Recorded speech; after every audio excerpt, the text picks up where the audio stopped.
மேட்சிங்கான வேஷ்டி சேலை மற்றும் குவாலிட்டியான ஷர்ட்ஸ் அண்ட் ட்ரவுசர்ஸ் அஃபோர்டபிள் பிரைஸ்லயும் வாங்க மதுரை யாஸ்கோவுக்கு வாங்க. இது தமிழ்நாடு முழுவதும் உள்ள அனைத்து முன்னணி கடைகளிலும் கிடைக்கும். ஒரு கட்ட வரைக்கும் அஸ்டினேட்டராகவே தான் இருக்கணும்னு தான் ஆசைப்பட்டேன். ஏன்னா விஜயகாந்த் சார், ராதிகா, இளையராஜா சார், இதுக்கு மேலே என்ன அவர் கம்பெனி அவருடைய ப்ரொடக்ஷனு, விஜயகாந்த் ப்ரொடக்ஷனு, இதிலெல்லாம் இட்டு கொடுக்குறது ஒரு பெரிய விஷயம் இல்லைப்பா. ஆமாம், இப்படி தான் டாக் வந்துச்சு. அப்போ தான் நமக்குள்ளே ஒரு என்ன நமக்குன்னு ஒரு திறமைன்னு இல்லையா. இந்த மாதிரி இந்த பையன் பேர் அர்ஜுன், இவனுக்கு நடிக்கணும்னு ஆசை, இவங்க அப்பா இப்படி, அவரும் ஒரு நடிகர் அப்படின்னு சினிமா குடும்பத்து பையன்தான், நீங்கள் உங்கள் மூலமாக அறிமுகமான பெருசாக வருவோம். அந்த முதல்ல கேமரா முன்னாடி அர்ஜுனை நிற்க வச்சது நம்ம தான். நான் ஏவி படம் கொஞ்சம் பண்ண மாட்டேன் பிகினிங்க. அப்படின்னா அவங்க ப்ரொடக்ஷனை நீங்கள் பார்க்கணும், நீங்களே பார்த்து நீங்களே பண்ணி கொடுங்க, நாங்கள் இத்தனை லட்சத்தை கொடுத்துட்றோம், நீங்கள் படம் எடுத்து கொடுத்தா போதும் அப்படின்னு. அப்போ தான் ஐயோ இதெல்லாம் நமக்கு இவ்வளோ பாரத்தெல்லாம் நம்மளால் சுமக்க முடியாதுன்னு சொல்லி நான் இது பண்ணும்போது தான் விஜயகாந்த் போய் உட்காந்துருக்கேன். என் பக்கத்தில் உட்கார்றாரு. என் பேர் சரத்குமார் அப்படின்னாரு. நான் பார்த்துட்டு சார் கன்சிமுட்ட நேரம்னு ஒரு படம் பண்ணிக்கிட்டு இருக்கேன், அடுத்த படம் நீங்கள் டைரக்ஷன் பண்ணிங்கன்னா நல்லாயிருக்கும், யார் ஹீரோன்றதை நீங்களே சொல்லுங்கள் சார், பண்ணால் நல்லாயிருக்கும். நான் உடனே சொன்னேன், நீங்கள் உங்கள் கன்சர்னில் நான் டைரக்ஷன் பண்ணுறேனோ இல்லையோ, ஆனால் உங்களை நான் ஹீரோ வச்சு படம் எடுப்பேன். அவர் சொன்ன ஒரே ஒரு வார்த்தை என்னென்னா, பெருசாக போஸ்டர் அது இதுன்னு பண்ணிடாதீங்க, ஏன்னா பண்ணால் ரஜினி படம்ட்டு எல்லாம் உள்ளவன்ட்டா இல்லை அப்படின்னு இதுவாகும், உங்களுடைய படம் உங்களுடைய கதை இதுவாகும், அதனால் நீங்கள் கொஞ்சம்.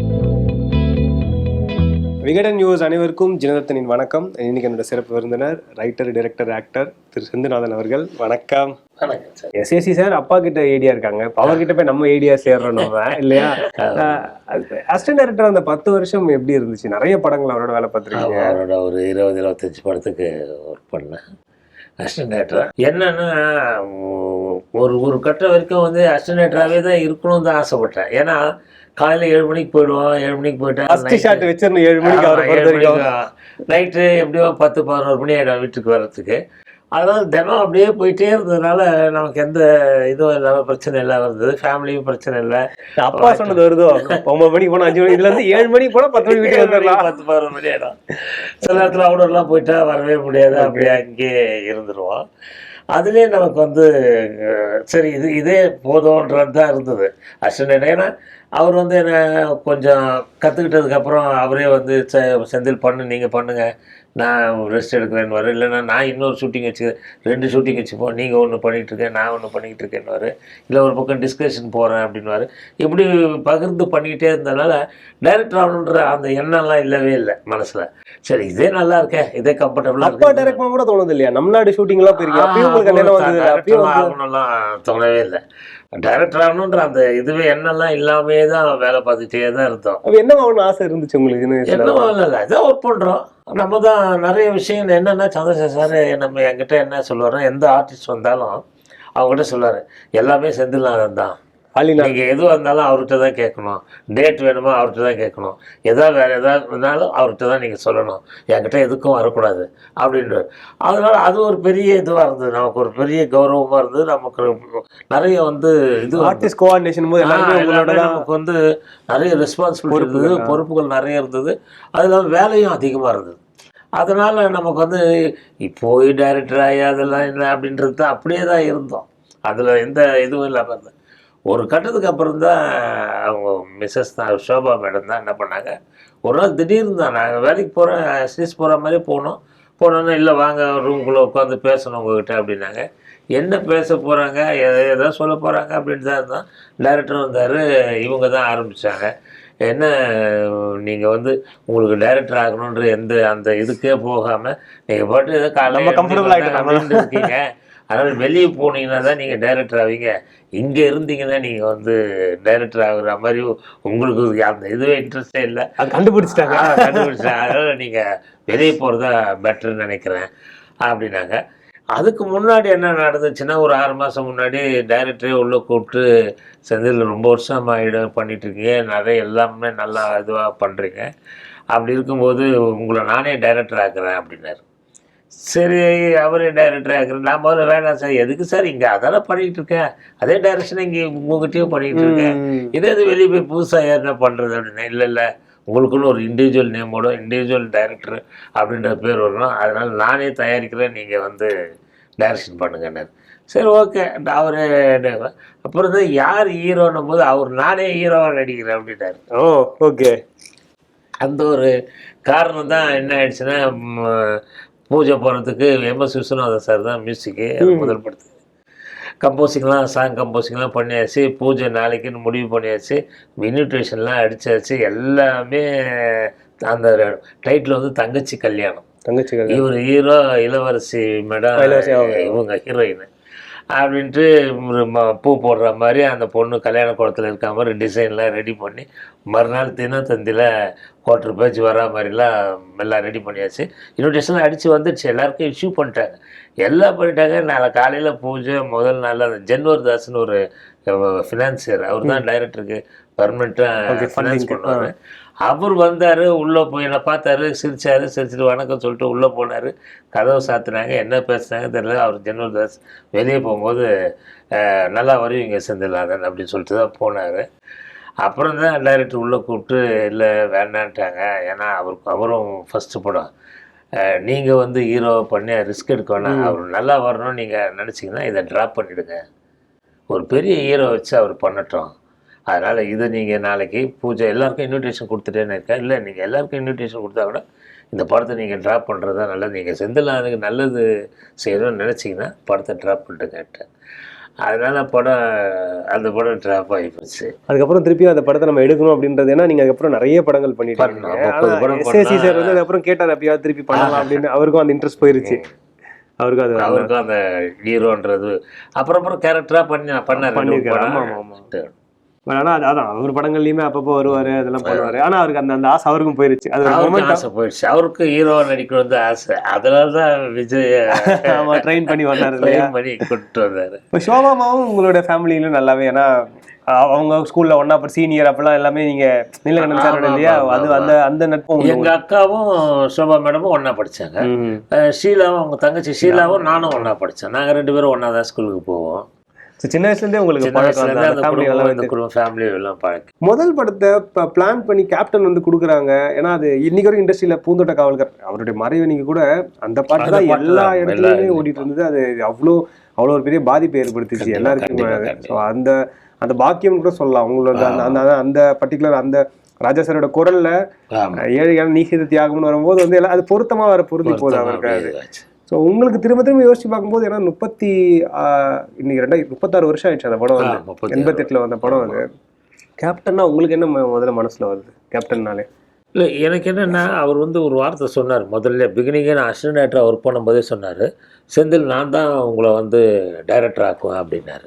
அது நடுவில் சந்திரசேகர் சார் இது பண்ணணும்னா அது அவருக்கு தெரியும், இப்போ ஒரு ஹீரோ பண்ண போகிறாரு அப்படின்ட்டு. ஆனாலும் சரி பார்ப்போம் அப்படின்னு தான் இருந்தார். அதுக்கப்புறம் அது ட்ராப் ஆனவுடனே அவர் இதுவாகிட்டார். நீங்கள் வந்து அவர் கூட இருக்கும்போது நான் செய்ய மாட்டேன், அவர்கிட்ட இருந்து நீங்கள் எப்போ வெளியே வர்றீங்களோ அப்போ நான் உங்களை வச்சு படம் பண்ணுவேன் அப்படின்னாரு. கரெக்டாக அதுக்கேற்ற மாதிரி சோபா மேடமும் வந்து இல்லை வேண்டாம், இன்னைக்கு இதுக்கப்புறமா நீங்கள் இவர்கிட்ட வேலை பார்க்க வேண்டாம், நீங்கள் வெளியே போனீங்கன்னா கண்டிப்பாக டைரக்டர் ஆவீங்க, அதில் எந்த விதமான சந்தேகமும் இல்லை அப்படின்னா. அப்புறம் டைரக்டரும் அதான் இல்லை செந்தில் பிகினிங் கொஞ்சம் கஷ்டமாக இருக்கும், அப்புறம் இதுவாக இருக்கும். நானும் வந்து சட்டமன்ற இருட்டறைக்கு முன்னாடி ஒரு முதல் படம் பண்ணேன், அந்த படம் வந்து ஒன்றுமே இல்லாமல் ஃப்ளாப் ஆன படம். நானும் எவ்வளோ ஸ்ட்ரகிள் பண்ணி தான் நான் டைரக்டராக அந்த சட்டமன்ற ஓடி அதுக்கப்புறம் இப்படி வந்துச்சு. அதனால் நீங்கள் பிகினிங் வந்து இது பண்ணாதீங்க, கஷ்டம் வரும் தான் செய்யும், அதுக்கப்புறம் நல்லா இருப்பீங்க, கண்டிப்பாக நல்லா இருப்பீங்க, நீங்கள் இப்போ வெளியே போகிறது தான் நல்லது அப்படின்னாரு. எனக்கு ஆனால் வர்றதுக்கெலாம் விருப்பம் இல்லை, இருந்தாலும் சரி இவ்வளோ தூரம் சொல்கிறாரு அப்படின்ட்டு சரி வெளியே வந்து பார்ப்போம். அதாவது லேடிஸ்லாம் எப்போ டேரக்டர் நம்மளை விடுவாங்க போய் படம் பண்ணலான்னு இருப்பாங்க, நீங்கள் நினைக்கிறேன் எங்களை வேலை துரத்துறீங்க, நான் வந்து என்னை படம் பண்ண சொல்கிறீங்களே அப்படின்றீங்க. அப்படிதான் வெளியே வந்தேன். வெளியே வந்த உடனே கரெக்டாக ஏவிஎம் வாசலில் தான் முன்னாடி நின்றுட்டுருக்கோம் ஒரு கடையில். முத்துராம் சார் காரில் போகிறாரு, என்னை பார்த்தோன்னே காரில் நிறுத்திட்டு இங்கே வாங்க எங்கேயாவது போகணுன்னு சொல்லலாம் காரில் ட்ராப் பண்ணுறேன்னு. இல்லை சார் எங்கே போகிறதுன்னு தெரியாமல் தான் இங்கே நின்றுருக்கேன். அதான் ஏன் என்னாச்சு ஏன் இவர் டேரக்டர் தான் இருப்பீங்க அப்படின்னாரு. இருந்தேன் சார் இப்போ காலையில் வரைக்கும் இருந்தேன். அவர் இப்போ கூப்பிட்டு இப்படி சொல்லிட்டாரு அப்படின்னா, செந்தில் நல்லா வருவீங்க பெரிய டைரக்டராக வருவீங்க அப்படின்னாரு. சொல்லிட்டு வேற ஏதாவது சொன்னா எல்லாருமே அந்த பிளஸிங்ஸ் உங்களுக்கு இருந்திருக்காங்க இல்லையா? காரணம் அந்த ஹார்ட் ஒர்க் நம்ம பண்ணதெல்லாம் பார்த்துருக்காங்க. அதனால சரி நல்லா வருவீங்க அப்படின்ட்டு அவர் போயிட்டாரு. அப்புறம் தான் நம்ம வேந்தம்பட்டி அழகப்பன் சார் டிகேஎஸ் பாபு சார் தான் கூட்டிகிட்டு போய் சேர்த்தார். நான் கொஞ்சம் அதுக்கு முன்னாடி கொஞ்சம் எனக்கும் விஜயன் சாருக்கும் ஒரு சின்ன இது இருந்தது, ஒரு சின்ன ஒரு மன கசப்பு. என்னன்னா அதுக்கும் அதையும் நான் சொல்லிடுறேன். என்ன அப்படின்னு, சிறை தயாரிப்பாளர்கள் தெரியும் உங்களுக்கு, வேணுகோபால் அவருடைய சன்னுங்க. அவங்க வந்து என்கிட்ட வந்து மோகன் நடராஜ் அவங்க வந்து என்கிட்ட வந்து சார் இப்போ விஜயன் சார் நீங்கள் டைரக்ஷன் பண்ணால் அவர் நடிப்பாருன்னு வெளியெல்லாம் பரவலாக பேசுகிறாங்க, கண்டிப்பாக பண்ணுவாரா சார்? பண்ணுவாருங்க, கேட்டு பார்க்குறேன் நான் வேணா அப்படின்னு. வாங்க நீங்களும் வாங்கல, கூடவே போய் கேட்டு பார்க்குறேன் அப்படின்னு. கரெக்டாக இதில் இருந்தார், டப்பிங்கில் இருந்தார், ஏவிஎம்மில். போய் கேட்டதுக்கு அதெல்லாம் பண்ணிடுறேன், கன்ஃபார்மாக பண்ணிடுறேன், நீங்கள் ஒரு நல்ல நாளை பார்த்து அட்வான்ஸ் எடுத்துகிட்டு வாங்க, நான் வாங்கிக்கிறேன், ஆரம்பிச்சிடலாங்க, எனக்கு செந்தில் மேலே எனக்கு பெரிய நம்பிக்கை இருக்குது, பண்ணிடலாங்க அப்படின்னாரு. ஆனால் நான் டைரக்டர்கிட்டேருந்து வெளியே வரலப்பா, அவர்கிட்ட தான் ஒர்க் பண்ணிகிட்ருக்கேன். அதுக்கப்புறம் ஒரு நல்ல நாளாக பார்த்தாங்க, பார்த்துட்டு அட்வான்ஸ்லாம் அவங்க ரெடி பண்ணி எடுத்துகிட்டு வந்துட்டாங்க. எடுத்துகிட்டு வந்துட்டு ராவுத்தர்கிட்டையும் சொல்லிட்டோம், காலையில் 7 மணிக்கு வீட்டுக்கு வந்து அட்வான்ஸ் கொடுக்க போகிறோம், முதல் படம் அப்படின்னா. அவர் ராவுத்தர் நானும் குளிச்சுட்டுலாம் வந்துடுறேன்ப்பா அப்படின்ட்டாரு. சரி எல்லாமே முடிவாகி போனால் அவர் அட்வான்ஸ் வாங்க மாட்டேன், நான் பண்ணல செந்தில் அப்படின்னாரு. அது காரணம் என்னெல்லாம் எனக்கு தெரியல, அது காரணம் பின்னாடி தெரியும், அது நமக்கு நான் வேண்டாம் அப்படின்னு. அதுக்கப்புறம் வாங்கலை, இல்லை வேண்டாம் செந்தில் இப்போ வேண்டாம், நான் அப்புறமா பண்ணுறேன் அப்படின்னாரு. எனக்கு ஒரு மாதிரி ஆயிடுச்சு. அதுலேருந்து இனிமேல் இவர் முகத்திலேயே முழிக்கக்கூடாது, இவரோட எந்த பேச்சுவார்த்தையும் வச்சுக்கூடாதுன்ட்டு பேசுகிறதே இல்லை. அதுலேருந்து அவங்கள சிறை தயாரிப்பாளர்களை மட்டும், சார் சாரி சார், நான் நல்ல உங்கள் எதிரில் தானே கேட்டேன், அவரை ஒத்துக்கிட்டார், இப்போ இப்படி சொல்லிட்டாரு, இது பண்ணுறேங்க, சாரிங்க, உங்களை பாவம் காலங்காத்தால் வர வச்சு அலைய வச்சுட்டேன், சாரிங்க அப்படின்னு சொல்லி அவங்கள அனுப்பிச்சி விட்டுட்டு, அதுக்கப்புறம் சரி இவர்கிட்ட பேசவே கூடாது, இவர்கிட்ட எந்த இதுவும் இருக்கக்கூடாதுன்னு. அப்போ நாங்கள் நீதியின் மறுபக்கமாக நம்ம படம் பண்ணிகிட்ருக்காரு சந்திரசேகர். அது ஷூட்டிங்கும் இருந்தது. அந்த ஷூட்டிங்கில் எல்லாம் பேசவே இல்லை. டைரக்டரும் எவ்வளோ சமாதானப்படுத்துவார், ஒரு ஹீரோப்பா பேசுவான், அவரும் வந்து பேசுகிறார், செந்தில் அது காரணம்லாம் இருக்குப்பா, உடுப்பா நீ பேசுப்பா அப்படின்னா. இல்லை வேண்டாங்க, நீங்கள் பெரிய ஹீரோ, நீங்கள் அப்படியே இருங்க, நான் சாதாரண ஒரு அசிஸ்டன்ட் டைரக்டர், நான் இப்படியே இருக்கிறேங்க, உங்கள் வேலையை நீங்கள் பாருங்கள், என் வேலை டயலாக் சொல்லி கொடுக்குறதோ நடிக்கிறதோ ஏதோ ஒன்று சொல்கிறேன், அவ்வளோதான், தவிர உங்களுக்கு எனக்கு எந்த தொடர்பு வேணாம் அப்படின்னு தான் இருந்தேன். இப்போ அழகப்பன் சார்கிட்ட போய் வேலையில் இப்போ சேரும்போது பார்த்தா பூவா பூத்துருக்குல விஜயகாந்த் சார் வச்சு அவர் படம் பண்ணார் ஃபாரின்லாம், நதியா ஹீரோயின். அழகப்பன் சார் போனோடனே காலையில் போனோடனே சாயந்தரம் 6 மணிக்கு ஷூட்டிங் அப்படின்னாரு. 6 மணிக்கு ஷூட்டிங்கில் எங்கெங்கன்னா சௌகர்ஜனியம்மா வீட்டில் அப்படின்னாரு. சரிங்க அப்படின்ட்டு போயிட்டோம். போனால் கரெக்டாக விஜயகாந்த் சார் வந்து இறங்குறாரு, அவர் தான் ஹீரோ, நதியா தான் ஹீரோயின். என்னடா யாரை போனாலுமே யாரை பார்க்கக்கூடாது, யார்கிட்ட பேசக்கூடாதுன்னு நினைச்சவா அவரே வந்து நிற்கிறாரு அப்படின்ட்டு அப்படின்னு நான் பேசாமல் அப்படி இருந்தேன். அப்புறம் தான் அவர் வந்து அழகப்பா சார்கிட்ட சொன்னார், சார் உங்களுக்கு நிறைய படங்கள் அவர் பண்ணிட்டு, ஒன்றும் இல்லை, நீங்கள் ரெஸ்ட் எடுக்கிறதுனா கூட வீட்டில் போய் ரெஸ்ட் எடுக்கலாம், செஞ்சுக்கிட்ட ஷார்ட்டை பிரித்து இது இப்படி எடுத்து கொடுப்பானா அழகாக எடுத்து கொடுத்துருவாங்க, அதனால் நீங்கள் எந்த இதுவும் இல்லாமல் போகலாம் அப்படின்னாரு. அவரும் அழகப்பன் சாரும் அப்போ நிறைய டே நைட் ஷூட்டிங்னால சரி அதுக்கு தான் செந்தில் வேலைக்கு வச்சேன் அப்படின்ட்டு. அதுக்கப்புறம் ஸ்கிரிப்டை வச்சு படித்து இது இப்படி எடுத்துருப்பான்ட்டு அவர் கிளம்பிட்டார். இப்போ வேறு வழியே இல்லை, இவர்கிட்ட பேசி ஆகணும்னு ஒரு கட்டாயம் வேறு வந்துச்சு. அப்போ தான் நான் சரி நம்ம வெறும் டைரக்ஷன் அப்பா நீங்கள் இப்படி வாங்க இப்படி பண்ணுங்க, இப்படி உட்காருங்க, இங்கே நில்லுங்க இப்படின்னாங்க. அப்புறம் தான் இல்லை ஒரே ஒரு செகண்ட் என் கூட ரூமுக்கு வா அப்படின்னாரு. ஒரே செகண்ட் சரி கூப்பிட்றாருன்னு சொல்லிட்டு ரூம்குள்ளே போனோன்னா அப்போ தான் தெளிவுபடுத்தினாரு, அது எதனால பிரச்சனையை சொல்கிறாரு, பிரச்சனைனாரு. அப்புறம் அவர் சொல்லும்போது அது எனக்கு நியாயமாக பட்டுச்சு. அவர் எடுத்த முடிவு வந்து ஒரு நியாயமான முடிவு தான். அதனால் அப்புறம் நானே சாரிங்க நான் இது பண்ணிட்டேன். அப்போ உடனே சொன்னார் இம்மிடியட்டாக, இப்போ எனக்கு உழவன் மகன் போயிட்டுருக்கு, உழவன் மகன் முடிஞ்ச உடனே நீங்கள் தான் டைரக்டர். ஓகே, அதில் எந்த இதுவும் கிடையாது, அதுவும் இன்னும் 1 மாதமோ 1 மாதத்தில் முடிஞ்சிடுது, 1 மாதம் முடிஞ்ச உடனே நீங்கள் தான் டைரக்டர் அப்படின்னா. சரி ஆமா இது 87 அந்த தீபாவளிக்கு முன்னாடி இது பேசுறது இல்லையா? இது அது தீபாவளி பேசலாம் அப்படின்னு சொல்லிட்டு இது பண்ணாரு. அப்புறம் பார்த்தா 2-3 நாள்லயே எனக்கு ஹோட்டல்ல ரூம் போட்டு கொடுத்துட்டாரு பாம்புக்குரோல. நீங்க கதைலாம் ரெடி பண்ணுங்க அப்படின்ட்டு அப்படி ஆரம்பிச்சது தான் இந்த பூந்தோட்ட காவல். சொல்லி ஒரு 8 மாசத்துல படமே படமே release வந்துருச்சு. ஆயிடுச்சு. எவ்வளவு பெரிய ஹிட் அது. அதுக்கு காரணம் என்னன்னா, அதுக்கு முன்னாடி அவரு அந்த உழவன் மகன் பண்ணது வந்து ஒரு 200 நாள் பண்ணி ரொம்ப டயர்ட் ஆயிட்டாரு. அதில் அவங்க என்ன இனிமே ப்ரொடக்ஷனே வேணாம், நடிக்கிற சம்பளம் வந்தால் போதும், அதை வச்சு நிம்மதியாக இருக்கலாம், இது எதுக்கு போய் தயாரித்து இது 200 நாள் பண்ணி அது இதில் அவங்க ஒரு அவருக்கு என்ன ஊமை விழிகள் உழவன் மகன் பேக் டு பேக் அவருக்கு பார்த்துட்டு ஒரு வேணாப்பா அப்படின்ட்டு ஒரு கமர்ஷியலான செந்தில் வச்சா எப்படியும் ஒரு 30-35 நாளில் முடிச்சு கொடுத்துருவோம் நம்ம அப்படின்ட்டு கொடுத்தா நம்ம 32 நாள் 33 நாள் படுத்த முடிச்சு கொடுத்தா சாங்கு ஃபைட்டு எல்லாமே சேர்த்து முடிச்சு கொடுத்தாலும் ரொம்ப சந்தோஷமாயிட்டாங்க. அதுக்கு மேலே படம் வேற மிகப்பெரிய ஹிட். ஆமா ஆமா அந்த ஓல்டு கெட்டப் போது நமக்கு சொல்லுங்க அந்த ஓல்டு கெட்டப் வந்து சார் ஞான ஒளியில சிவாஜி சார் அது விக்கலாம் பார்த்தீங்கன்னா அந்த மாதிரி பாருங்க. அது அவருக்கு அது ஆண்டனி எனக்கு சின்ன வயசுல அந்த படம் பார்க்கும்போது நம்ம முதல் படத்துல அந்த ஹீரோ இப்படிதான் இருக்கணும், அதே பேரோடு தான் ஆண்டனின்ற அந்த பேரோடு தான் இருக்கணும் அப்படின்னு நினைச்சோம். அது அப்படியே இவர்கிட்ட அந்த பாதிப்பு இருந்திருக்கு. அது ரொம்ப பொருத்தமா இருக்கும் அவருக்கு.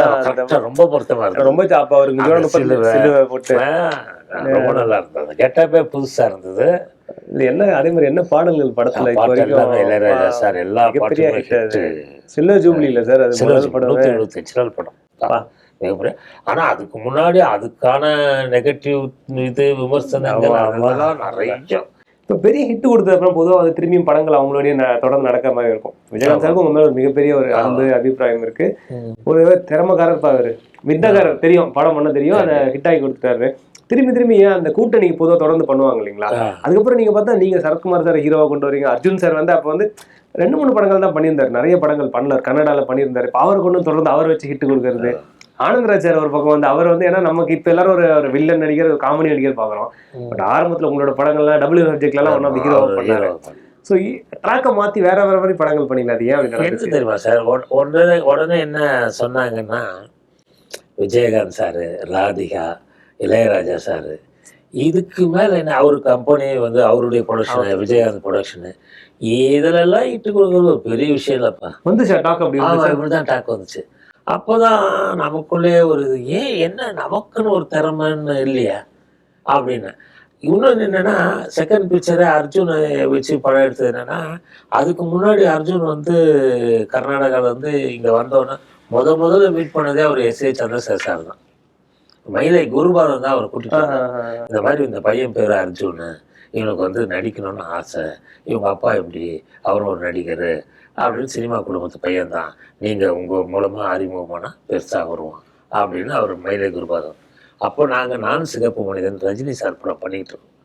அதனால இவர் என்ன சொன்னார், இவ்வளோ பெரிய படம் பண்ணும்போது சின்ன நடிகர்களாக வச்சு பண்ணால் நல்லா இருக்காதே, வேணாயா அப்படின்னாரு. ஆனால் குருபாதம் வந்து விடவே இல்லை, தொடர்ந்து வந்து வற்புறுத்தினால இப்போ அவருக்கு என்னாச்சு, சரி இவ்வளோ கெஞ்சுறாங்க, சரி பண்ணுவான் இந்த பையனை வச்சு அப்படின்ட்டு. அப்போது சரிப்பா ஆரம்பிக்கிறேன், ஆனால் வந்து செந்தில் நான் தான் டைரக்டர் பண்ணோம், நான்லாம் பண்ண மாட்டேன், ஏன்னா எனக்கு நேரமும் இல்லை, செந்தில் பண்ணோம்னு பேர் மட்டும் வேணால் என் பேரை யூஸ் பண்ணிங்க அப்படின்னு சொல்லி ஆரம்பித்ததான் வேட்டைன்னு ஒரு படம். ஓகே, முதல்ல அந்த படம் முடிஞ்சிடுச்சு. ஆனால் அப்போ என்ன ஒரு காரணத்தினால அந்த படம் வந்து வியாபாரம் வரல, அதுக்குள்ள நன்றி வந்துச்சு. அதனால அந்த கிரெடிட் வந்து அவங்க போச்சு தவிர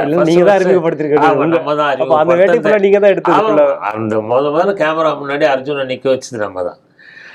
வாகனி ஸ்டுடியோ தான் அது ஃபர்ஸ்ட் ஷூட்டிங் எடுத்து. ரொம்ப சின்ன பையன் 22-23 வயசு தான் இருந்திருக்கோம் நீங்க அப்படின்னு அந்த ஒரு இது வந்து எனக்கு இருந்தது. சரி அர்ஜுனை வந்து நம்ம வந்து முதல்ல வந்து கேமரா முன்னாடி நிற்க வச்சு நடிக்க வச்சு ஒரு படம் முழுக்க முடிச்சு அந்த படம் வெளிவர தாமதமானதுனால இன்னொருத்தர் இதுவாகி அதனால அர்ஜுனை வச்சு பண்ணணும் அப்படின்னு அந்த ஒரு இது இருந்தது. அதனால தான் 2வது படம் பட்டிக்காட்டு அர்ஜுனை வச்சு பண்ணோம். அந்த படமும் 100 நாள் ஓடினோன்னு தான் இண்டஸ்ட்ரியில் கொஞ்சம் எல்லாருக்கும் தெரிய ஆரம்பிச்சது, இல்லை இவருக்குள்ளே ஒரு திறமை இருக்குது, பெரிய ஆர்டிஸ்ட் மட்டும் இல்லை சின்ன ஆர்டிஸ்ட்டை வச்சு இவரால் வந்து வெற்றி கொடுக்க முடியும் அப்படின்னு ஒரு தாட் வச்சு.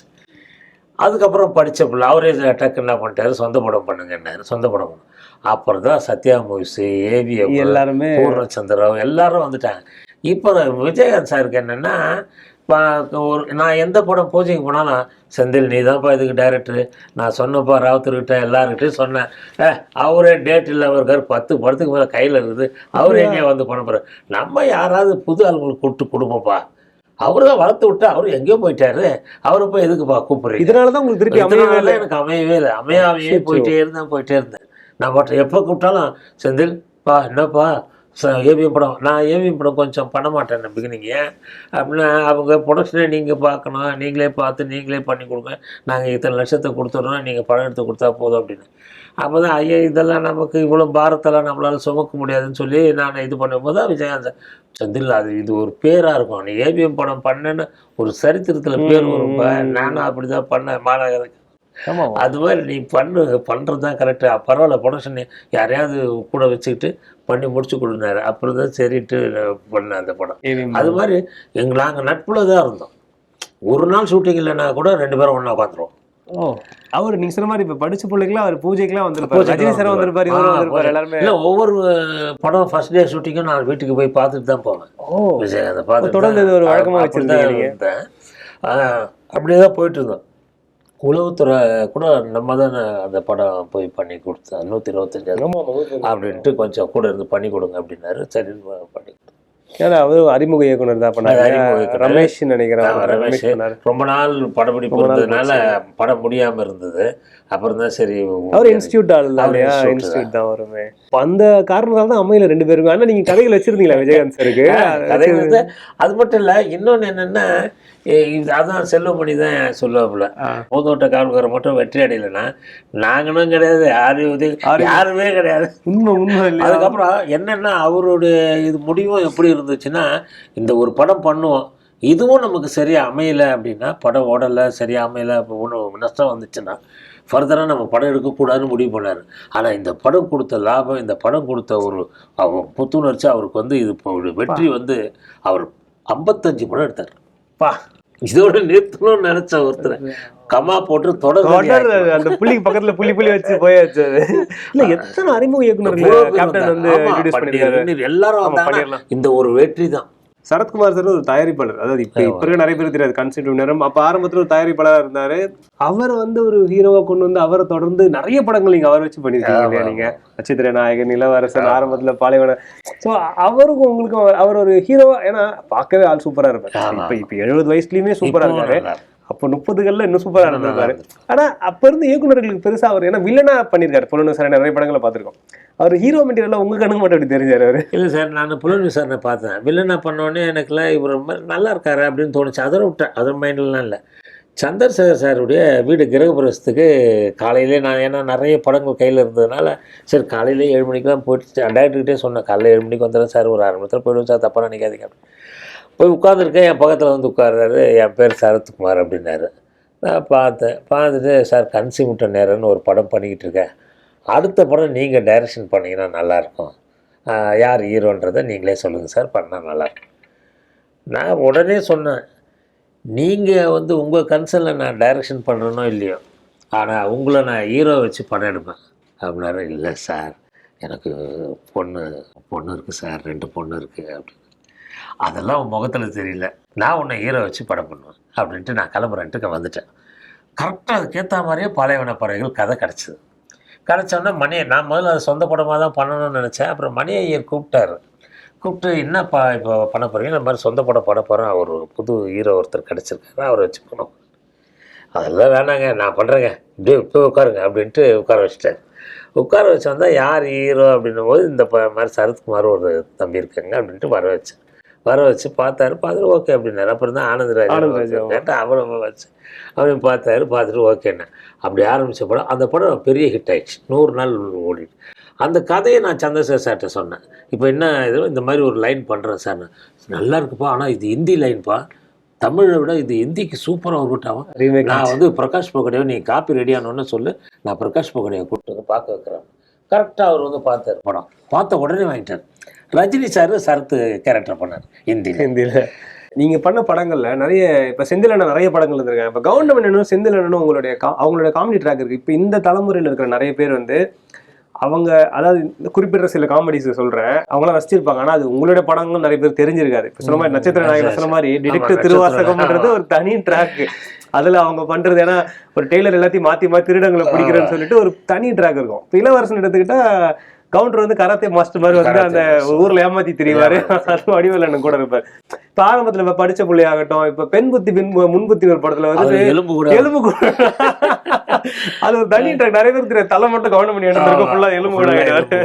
சோ இந்த நிறைய அவருடைய தர்மடி தர்மலிங்கம் வந்து ஒரு மிகப்பெரிய அது ஒரு பேராவே ஃபேமஸ் அது.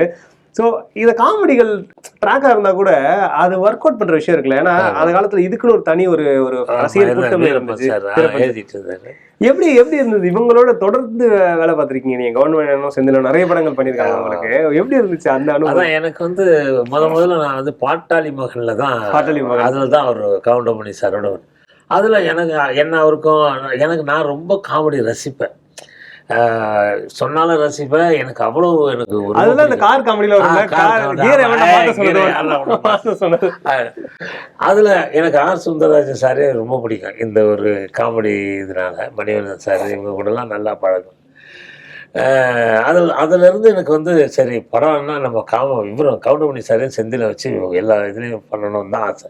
அப்படியே தான் பண்ணிட்டு வந்தேன். எல்லா என்னுடைய படம்னாலே அவர் சொன்னோடனே அவரும் தான் செந்தில் படமாக வந்துடுறேன் அப்படின்வாரு கவுண்டர் சார். அப்படி தான் அமைஞ்சது எல்லாமே.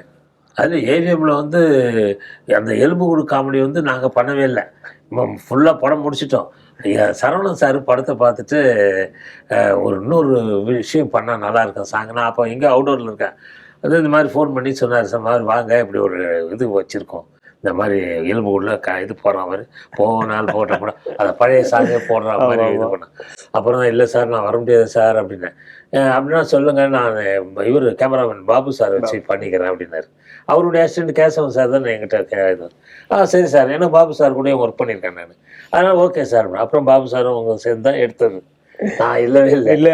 ஆனா அது மிகப்பெரிய அது ஒரு ஹிட். அது பெரிய பிளஸ் இருந்தது. பெரிய எடுத்து பிள்ளை கூட வந்து ரஜினி சார் கேமியோன்னு ரொம்ப அவர் கேபி சாருக்காக பண்ணியிருக்காரு ஆரம்பத்துலலாம் போது.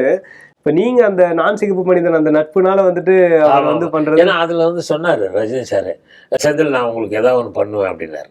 கண்டிப்பா உங்களுக்கு ஏதோ ஒரு நல்லது பண்ணுவேன் அப்படின்னு. அப்புறம் தான் அது எங்க மைண்ட்ல இருந்துகிட்டே இருந்தது. அதுக்கப்புறம் பெரிய எடுத்து பிள்ளைன்னா அந்த கதை போக்குற பார்த்தோம். இந்த மாதிரி கவுண்டமணி வந்து ஒரு ஹீரோவை மீட் பண்ணி கதை சொல்ற மாதிரி இருந்தாரு. அப்புறம் தான் சரி எதுக்கு நம்ம ரஜினி சாரை கேட்டு பார்ப்போமே அப்படின்னு. கரெக்டாக அப்போ குரு சிக்ஷன் ஷூட்டிங் வந்து ஏவிஎம்ல நடந்துட்டு. நான் பிரபாகர் சார்கிட்ட சொன்னேன், ப்ரொடியூசர் சார் இந்த மாதிரி கேட்க போகிறேன். எங்கே சார் எப்படி சார் பண்ணுவார் அவரு அப்படின்னா. இல்லை நான் கேட்குறேங்க, முயற்சி தான். அவர் என்ன சொல்கிறாரு பார்ப்போம். இது மாதிரி சொல்லியிருக்காரு எனக்கு நான் செய்ய முடியதில்லை. அது ஏன் நான் செய்ய முடியல, எனக்கு அவருக்கும் அவ்வளோ பரிச்சயம் வந்ததுன்னா அது ஃபுல்லாக நைட் எஃபெக்ட். ஆமாம், படம் ஃபுல்லாகவே. சந்திரசேகர் சார் வந்து 1 கோடி ரூபா கொடுத்தீங்கன்னா கூட 8 மணிக்கு மேலே டைரக்ஷன் பண்ண மாட்டார். நம்ம கவர்மெண்ட் சொல்கிறார் 6 மணிக்கு மேலே 1 கோடி ரூபா கொடுத்தாலும் வேலை பார்க்க மாட்டார். அது மாதிரி அவர் வேலை பார்க்க மாட்டார். இது ஃபுல்லாகவே மவுண்ட் ரோட்டில் ஷூட்டிங். 11 மணிக்கு தான் பர்மிஷன் கொடுப்பாங்க. காலையில் 4 மணிக்கெலாம் முடிச்சிடணும். அதனால் அவரால் வந்து அவ்வளோ நாட்கள் வர முடியாதனால என்கிட்ட சொல்லி செந்தில் இப்படி பண்ணாங்க அப்படின்னு. அப்படி பண்ண ஆரம்பித்தோம். அவருக்கும் நமக்கும் நல்ல ஒரு நட்பு இருந்தது.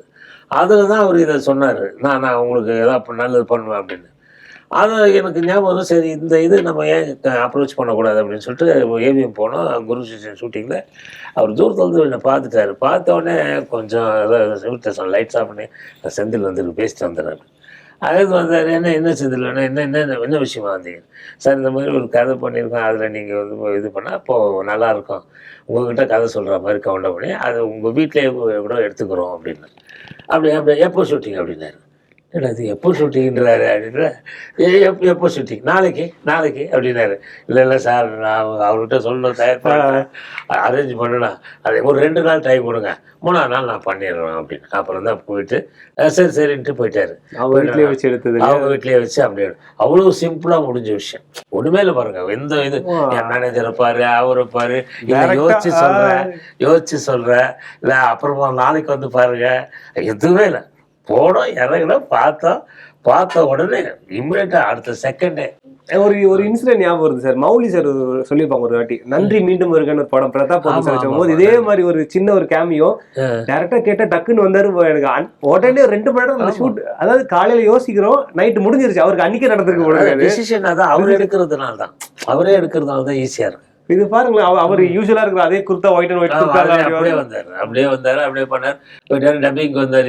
எப்போ டப்பிங்னாரு, சார் ரவியா வந்தாரு டப்பிங் பேசுறாரு.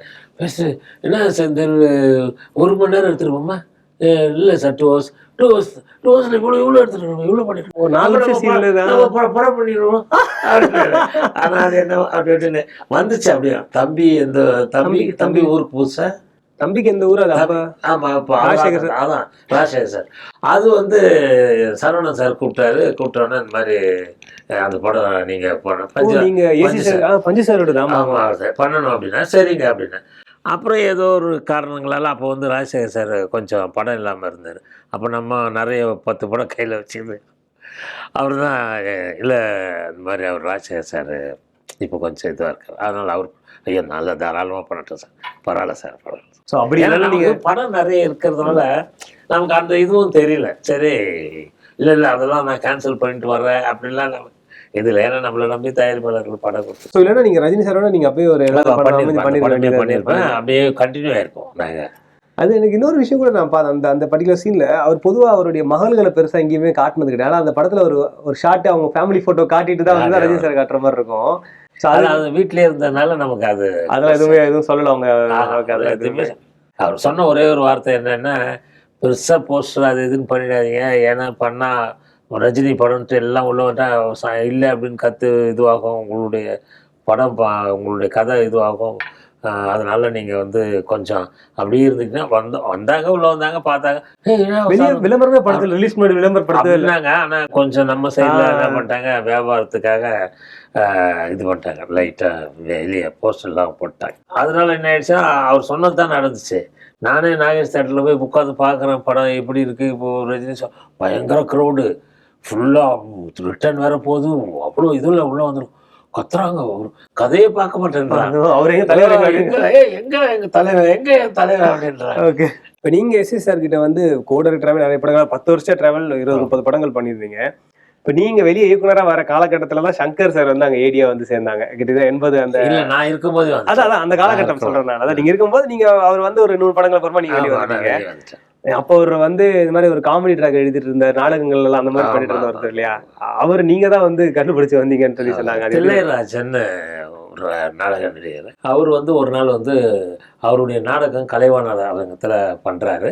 இந்த நாடகத்துக்கு நீங்கள் தான் தலைமை தாங்கணும்னு எஸ்.ஏ. சந்திரசேகர் சாரை கூப்பிட வந்தார். உட்காந்து இந்த மாதிரி இத்தனை தேதிங்க அப்படின்னாரு. இல்லை நீங்கள் செந்தில்கிட்ட சொல்லிட்டுங்க, நான் மறந்துடுவேன், செந்தில் தான் டேட்டு ஞாபகம் வச்சு செந்தில் தான் கூப்பிடுவோம் அப்படின்னு.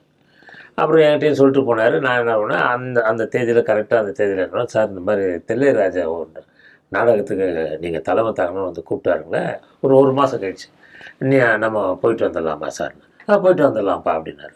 சரின்ட்டு 2 பேரும் கலைவனராக போய் உட்காந்து நாடகத்தை பார்க்குறோம். சிரிக்கிறார் பயங்கரமாக. என்ன மாதிரி அவரும் காமெடி நல்லா இது பண்ணுவார், என்ஜாய் பண்ணுவார். 2 பேருமே சிரிச்சிட்டு இருக்கோம். அப்புறம் இன்டர்வலில் அவர் தில்லைராஜா கூல்ட்ரிங்க்ஸ் கொண்டு கொடுத்துட்டு எப்படி சார் என்ன பாடம் பயங்கர காமெடியாக இருக்குது அப்படின்னாரு. இது யார் ரைட்டர் இதுக்கு அப்படின்னாரு. சார் சங்கர்னு ஒரு பையன் அப்படின்னா. சரி என்ன சங்கரை கூட்டிகிட்டு சார் இந்த பையன்தான் இந்த நாடகத்துக்கு இது டைலாக் எழுதுறது அப்படின்னாரு. அவர் அப்படியே பார்த்தாரு. வணக்கம்னா அந்த பையன் காலில் செந்தில் அட்ரஸ் நோட் பண்ணிங்க, நம்மளது ஏதோ காமெடி ட்ராக் தேவைன்னா இவனை கூப்பிடலாம்ப்பா அப்படின்னாரு. சரிங்க அப்படின்ட்டு அட்ரஸை நோட் பண்ணிக்கிட்டோம். அட்ரஸ் எங்கன்னா கிருஷ்ணவேணி தேட்டருக்கு எதிரில் அந்த போலீஸ் குவார்ட்டர்ஸ் தான் வீடு. அதுக்கப்புறம் நான் நோட் பண்ணிட்டேன். இது நடந்து ஒரு 2 மாதம் இருக்கும். 2 மாதம் பொறுத்து நாங்கள் வசந்தராகன்னு ஒரு படத்துக்காக பாம்பூரில் ரூம் போட்டு டிஸ்கஷன் பண்ணிக்கிட்டு இருக்கோம். கதையெல்லாம் ஃபுல்லாக முடிச்சாச்சு. இப்போ இந்த கொஞ்சம் காமெடி ட்ராக் விஜயகாந்த் பண்ணது, சுதா சந்திரன் பண்ணாங்க ஹீரோயின். காமெடி ட்ராக் இருந்தால் நல்லாயிருக்கும்ப்பா. நம்ம அந்த ஒரு நாள் அந்த தில்லைராஜ நாடகத்தில் ஒரு பையன் நான் இது பண்ணோமே, அது அட்ரஸ் கூட நான் நோட் பண்ண சொன்னேன்னா, இருக்குது சார் அட்ரஸ் இருக்குது. அவன் வர சொல்லி இந்த கதையை நீ சொல்லிவிட்டு இதுக்கேற்ற மாதிரி ஏதாவது காமெடி ட்ராக் எழுத சொல்லுப்பா அப்படின்னா. சரின்ட்டு நான் அங்கே போனேன். ஃபுல்லாக அப்படியே இந்த போலீஸ் ட்ராக்கில் இருந்த ஒரு வீட்டை கதவு தட்டினேன். அது கதவு தட்டினா இளவரசனா ஒரு நடிகர் ஒருத்தர் இருக்கார், நிறைய முடியெல்லாம் இருக்குங்க சார். இப்போ கூட பாம்பேயில் இருக்காருன்னு நினைக்கிறேன். அவர் அப்படியா? நிறைய முடியல இருக்கும், நல்ல நல்ல கேரக்டர் பண்ண. அவர் தான் வெளியே வந்தார். வெளியே வந்து என்ன சார் அப்படின்னாரு. இந்த மாதிரி சங்கர்னு ஒரு பையன் இங்கே தான் இருக்காரு, அது பக்கத்து வீடு தான் சார் அப்படின்ட்டு அவரே தான் கதவு தொட்டார். கதவு தொட்டா இவர் ஒரு துண்டை கட்டிட்டு வந்தோடனே நான் சொன்னேன், இந்த மாதிரி அன்றைக்கி நாங்கள் நாடகத்துக்கு வந்தோம் இல்லையா? ஆமாம் சார், இந்த மாதிரி டைரக்டர் வந்து உங்களை வந்து பாம்புரோக்கு வர சொன்னார். நாங்கள் இப்போது வசந்தராகன்னு ஒரு படம் பண்ணியிருக்கோம், அது ஃபுல்லாக கதை முடிச்சிட்டோம். அந்த கதைக்கு ஏற்ற மாதிரி ஒரு காமெடி ட்ராக் இருந்தால் நல்லாயிருக்கும்னு டைரக்டர் யோசனை பண்ணார். அதான் ஒன்று வர சொன்னார். சார் நான் ஒரு 2 ஹவர்ஸில் வந்துட்டோமா சார்? நல்லா நிம்மதியாக நிதானமாக ரெடி ஆகி வாங்க போதும் அப்படின்ட்டு. நாங்கள் அங்கேயே தான் இருப்போம், நைட்டு 9 வரைக்கும் நாங்கள் பாம்பூரிலே தான் இருப்போம், வாங்க அப்படின்ட்டு வந்துட்டோம். வந்துட்ட உடனே இங்கே டாக்டர்கிட்ட சார் வருவான் சார், அந்த பையன் வருவான் அப்படின்ட்டு. அப்புறம் பார்த்தா சங்கர் பஸ்ஸை பிடிச்சி வந்தோடனே செந்தில் அந்த கதையை சொல்லுங்கள், அந்த கதைக்கு ஏற்ற மாதிரி ஒரு காமெடி ட்ராக்கை பிடிச்சிட்டு வர சொல்லுங்கள்.